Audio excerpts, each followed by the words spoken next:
అందరికీ నమస్కారం. Welcome to my channel. ఈ వీడియోలో ఆంధ్రప్రదేశ్ రాష్ట్ర ప్రభుత్వ ఉద్యోగులకు మరియు పెన్షనర్లకు third installment DA TR arrear amount table విడుదలతో పాటుగా 3.67% డీఏ పెంపు ప్రకటన. దీనికి సంబంధించిన పూర్తి తాజా సమాచారాన్ని వీడియోలో తెలుసుకుందాము. వీడియోని ఎక్కడ గాని స్కిప్ చేయకుండా ఎండ్ వరకు చూసేయండి. అప్పుడే ఇన్ఫర్మేషన్ పూర్తిగా అర్థమవుతుంది. అలాగే వీడియో చూస్తున్న ప్రతి ఒక్కరు వీడియోకైతే లైక్ చేయండి ఫ్రెండ్స్. ఈ వీడియోని తోటి ఉద్యోగ పెన్షన్ మిత్రులతో అయితే షేర్ చేయండి. కొత్తగా మన ఛానల్ చూస్తున్నవారు ఇంకా ఎవరైనా సబ్స్క్రైబ్ చేసుకున్నట్లయితే వెంటనే మన ఛానల్‌ని సబ్స్క్రైబ్ చేసుకోండి. దీని ద్వారా నేను చేసే లేటెస్ట్ వీడియోస్ అన్నీ మీ వరకు రీచ్ అవుతాయి. ఇక ఆలస్యం చేయకుండా వివరాల్లోకైతే వెళ్ళిపోదాము. ఫ్రెండ్స్ ఇక్కడైతే చూడొచ్చు. Government of India ministry of financial department of expenditure. So కేంద్ర ప్రభుత్వము డీఏను జనవరి 2024 డీఏను ఒక 4% అయితే ప్రకటించేసిందనమాట. సో, ఈ మేరకు మన రాష్ట్ర ప్రభుత్వం వాటా 3.67% ప్రకటించాల్సి ఉంది. యాక్చువల్‌గా ఏపీ సంబంధించి 2024 జనవరి అండ్ జూలై డీఏలనైతే ప్రకటించాల్సి ఉంది. అలాగే 2025 జనవరి డీఏని కూడా కేంద్ర ప్రభుత్వం ఇతర కొన్ని రాష్ట్రాలైనటువంటి ఆర్థికంగా బలమైన రాష్ట్రాలు తమిళనాడు, హర్యానా లాంటి రాష్ట్రాలు కూడా ప్రకటించేశాయి. ఈ మేరకు ఈ 3 డీఏలు ఏపీ ప్రభుత్వం పెండింగ్‌లో పెట్టేసింది. సో, కూటమి ప్రభుత్వం అధికారంలోకి వచ్చినప్పటికీ 2 డీఏలు పెండింగ్‌లో అయితే, ఒక డీఏ పెండింగ్‌లో అయితే ఉండేది. తర్వాత జూలై డీఏ కూడా యాడ్ అయిందనమాట. ఇప్పుడు జనవరి డీఏ కూడా యాడ్ అయింది. టోటల్‌గా 3 డీఏలైతే ప్రకటించాల్సి ఉంది. సో, ఇందులో ఇప్పుడు జనవరి 2024 డీఏ కేంద్రం 3% ప్రకటించింది కాబట్టి రాష్ట్ర ప్రభుత్వం 3.64% అయితే ప్రకటించాల్సి ఉందన్నమాట. సో, ఈ మేరకు వారి బేసిక్‌ని బట్టి ఎంత బేసిక్ వారికి ఎంత అమౌంట్ రావాల్సిందనేది ఇప్పుడు మనము చూసేద్దాము. సో, ఇక్కడ ఈ టేబుల్‌లో చూసుకోవచ్చు ఫ్రెండ్స్. మనకు లెఫ్ట్ సైడ్ బేసిక్ పే అయితే ఉంది. ప్రెజెంట్ మనం తీసుకుంటున్నటువంటి డీఏ 33.67% జూలై 2023కి సంబంధించిన డీఏ. తర్వాత మనకు 3.64% పెంపుతో జనవరి 2024 డీఏ అనేది ప్రకటన రాబోతుందనమాట. సో, టోటల్‌గా డీఏ అనేది 37.31% అయితే చేరుకోనుంది. సో, ఇదివరకు ఏదైతే 19,000 బేసిక్ పే ఉన్నవారు రూ. 6,397 డీఏ రూపంలో తీసుకుంటున్నారో, ఇప్పుడు ఈ అమౌంట్ కాస్త రూ. 7,089కైతే పెరగడం జరుగుతుంది.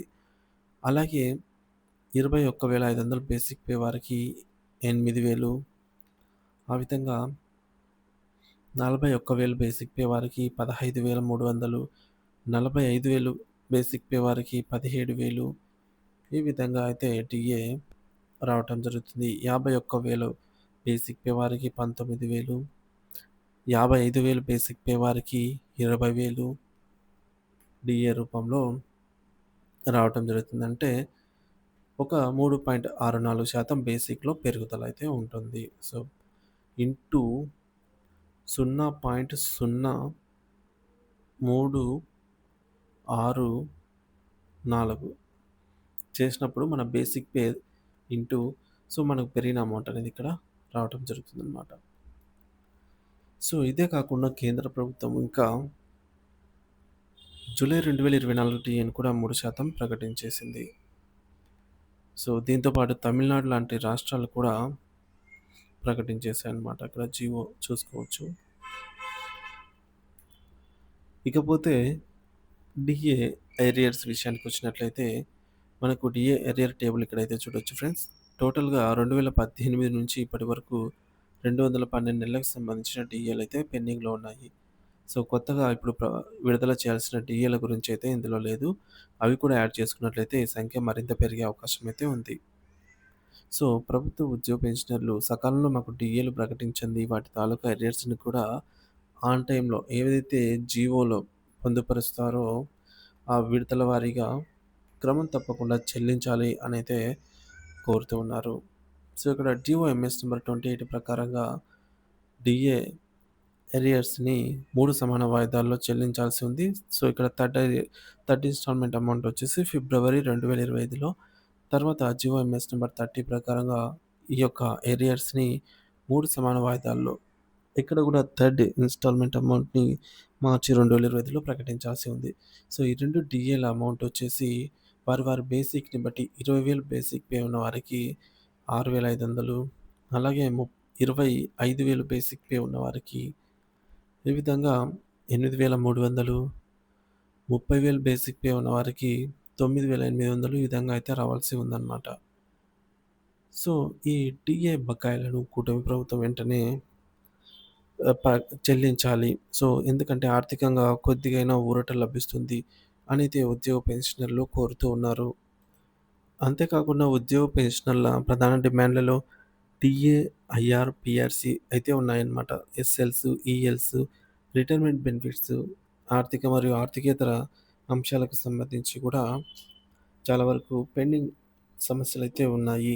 సో, పీఆర్‌సీ ఇంప్లిమెంటేషన్‌తో పాటు పెన్షనర్స్‌కి additional quantum of pension increment పునరుద్ధరించడము, అలాగే ఉద్యోగులకు వేతన సవరణ. సో, పీఆర్‌సీ ఇంప్లిమెంట్ వల్ల కూడా చాలా అంటే చాలా ఊరట లభిస్తుంది. కాబట్టి ఈ మేరకు ఈ యొక్క పీఆర్‌సీ, ఐఆర్, డీఏలలో భాగంగా డీఏ అరియర్స్‌ని కూడా చెల్లించాలి అనైతే ఈ మేరకు ఉద్యమం అంటే నిరసన తెలుపుతూ ఉన్నారు. ఏప్రిల్ 2వ తేదీన ఈ నిరసన అనేది ప్రారంభమైందనమాట. ఈ కార్యక్రమం అనేది డీఏ బకాయిలు చెల్లించడము, ఐఆర్, పీఆర్‌సీ ఈ మేరకు ప్రకటించడం ముఖ్య ఉద్దేశ్యంగా అయితే మొదలైంది. సో, ప్రభుత్వం వెంటనే సానుకూలంగా స్పందించి వీటి చెల్లింపులు జరపాలని ఉద్యోగ పెన్షనర్లయితే కోరుతూ ఉన్నారు. లేని పక్షంలో ఈ ఈ యొక్క నిరసనలను మరింత ఉధృతం చేస్తామని కూడా చెప్తూ ఉన్నారనమాట. సో, కాబట్టి ప్రభుత్వం ఈ మేరకు ఈ యొక్క డీఏ బకాయిలైతేనేమి, డీఏ ప్రకటించాల్సినటువంటి అమౌంట్ ఏదైతే ఉందో వాటిని కూడా సకాలంలో ప్రకటించాలి. ఎందుకంటే కూటమి ప్రభుత్వం అధికారంలోకి రావడానికి మెయిన్ ఉద్యోగుల పాత్ర ఎంతో ఉంది. సో, ఉద్యోగులు ఈ మేరకు కూటమి ప్రభుత్వం అధికారంలోకి వచ్చిన వెంటనే వారి వారి మేనిఫెస్టోలో ప్రకటించిన విధంగా డీఏ బకాయిలైతేనేమి, అలాగే ఈ యొక్క ఐఆర్ కూటమి ప్రభుత్వం అధికారంలోకి వచ్చిన వెంటనే ఐఆర్ ఇస్తామని కూడా ప్రకటించారు.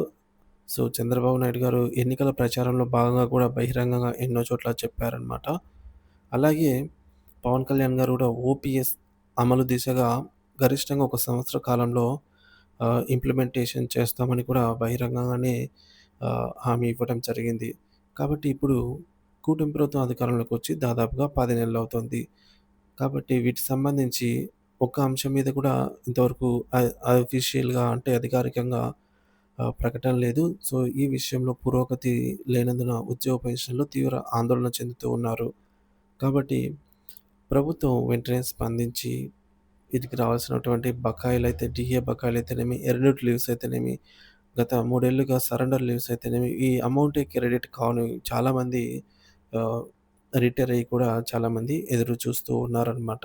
సో, ప్రభుత్వం వెంటనే స్పందించి వీటన్నిటిని కూడా చెల్లింపులతో పాటు ఈ యొక్క డీఏ ప్రకటన మరియు డీఏ అరేస్‌ని కూడా సకాలంలో చెల్లించాలని అయితే భావిస్తున్నారు.